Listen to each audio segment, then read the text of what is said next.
Hello and welcome back to Learn the Bible in a Year for April 18th, 2026. Today is National Velociraptor Awareness Day.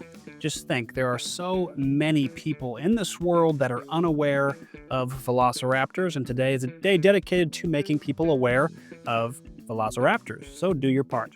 Today we're going to be covering a powerful covenant renewal in Deuteronomy. We've been doing this for a couple days and we're going to continue doing it. Jesus healing a blind man and dining with a tax collector in Luke, and some sharp wisdom from Proverbs. So let's jump right in. Now, diving into our Old Testament reading, yesterday we read the sobering list of curses for disobedience, and today Moses leads the new generation of Israelites in a formal covenant renewal ceremony on the plains of Moab right before they enter the Promised Land. In Deuteronomy 29, Moses reminds people of everything that God has done for them, from the plagues in Egypt to their survival in the wilderness. He emphasizes that his covenant isn't just for the leaders or the men, it includes everyone, even the foreigners living among them. It's a beautiful picture of God's inclusive grace, which would have been very, very foreign in that day and age.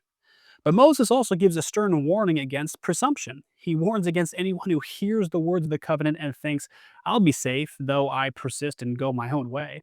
He calls this a root bearing poisonous and bitter fruit. This imagery is actually picked up later in the New Testament in Hebrews 12, warning believers not to let the root of bitterness grow up and defile many. Now, a question you might have here is from verse 4, where Moses says, But to this day the Lord has not given you a mind that understands, or eyes that see, or ears that hear. Well, here's the question. If God didn't give them the ability to understand, how can he hold them accountable?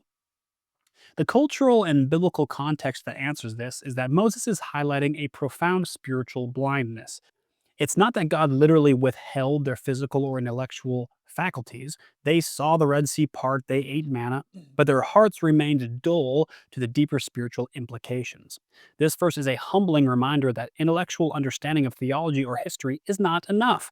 True comprehension and obedience require a spiritual transformation, a receptive heart, which is ultimately a gift of grace from God. We can't just try harder. We need God to actually open our eyes. And that leads perfectly into chapter 30. Moses prophesies that Israel will eventually fail and be exiled, but then he offers a breathtaking promise of restoration. He says that if they return to the Lord, then God will gather them from the ends of the earth. And then comes the most important promise. God says he will circumcise their hearts. This is the internal transformation they desperately need. Physical circumcision was an outward sign of God's covenant, but God is promising to do a deep internal surgery on their will and desires, enabling them to genuinely love and obey him. This points directly towards the new covenant, that is Jesus, of course, and he will inaugurate this where God writes his law on our hearts, not just an outwardly flesh thing. All right, now jumping into the New Testament, last time in Luke, Jesus taught about the danger of wealth with the rich young ruler. Today, he continues towards Jericho, demonstrating that his kingdom is for those who know that they are spiritually bankrupt.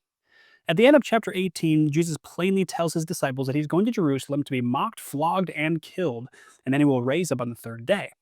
But Luke tells us the meaning was hidden from them. They couldn't really grasp the idea of a suffering Messiah. Now, as they approach Jericho, a blind beggar hears the commotion and asks what's happening. When he finds out it's Jesus, he starts screaming, Jesus, son of David, have mercy on me. The crowd tries to shut him up, but then he yells even louder. And Jesus stops and calls the man over and heals him. The man's physical blindness is healed, but his spiritual sight was already clear. He recognizes Jesus as the Son of David, the promised king. Then in chapter 19, Jesus enters Jericho and encounters Zacchaeus. Zacchaeus is a chief tax collector, which means he was wealthy, corrupt, and universally hated by all the fellow Jews because he was collaborating with Rome. He also is very short. He climbs a sycamore tree just to get a glimpse of Jesus. A lot of us remember that Sunday school song, don't we? And Jesus stops right under the tree and looks up and says, Zacchaeus, come down immediately. I must stay at your house today. The crowd is furious that Jesus would even associate with such a notorious sinner, but Zacchaeus is radically transformed by this unmerited grace. He immediately pledges to give half of his possessions to the poor and repay anyone he's cheated 4 times over. And Jesus responds with one of the most beautiful summaries of his entire ministry. He says, "Today salvation comes to this house, for the Son of Man came to seek and save the lost." The Greek word for Zacchaeus actually means pure or innocent, which is deeply ironic given his life of extortion. But through this encounter with Jesus, his name finally becomes true. Jesus didn't wait for Zacchaeus to clean up his act, he pursued him while he was a mess, and that grace produced a radical repentance. What an awesome story. All right, jumping into Proverbs, we're reading Proverbs 10, verses 1 through 10, and it goes like this: "A wise son brings joy to his father, but a foolish son, grief to his mother. Ill gotten treasures profit nothing, but righteousness brings deliverance from the death. The Lord does not let the righteous go hungry, but he denies the craving of the wicked. Idle hands make one poor, but diligent hands bring wealth. He who gathers in summer is a wise son, but he who sleeps during harvest is a disgraceful son. Blessings are on the head of the righteous, but the mouth of the wicked conceals violence. The memory of the righteous is a blessing, but the name of the wicked will rot. A wise heart will receive commandments, but a foolish lip will come to ruin. He who walks in integrity walks securely, but he who perverts his ways will be found out. He who winks the eye causes grief, and foolish lips will come to ruin." All right, just a quick word from our sponsor, and our first sponsor is Good Leads. Now, disclosure, of course, this is a company that I own, and Good Leads is a company that provides outbound leads to medium-sized B2C businesses. Good Leads is dedicated to helping businesses maximize revenue while decreasing marketing costs. To find out more, click the link in the show notes to see if your business qualifies. And this episode is also brought to you by Covenant Security Equipment. Covenant Security Equipment is a Christian-owned company that sells everything home and business security.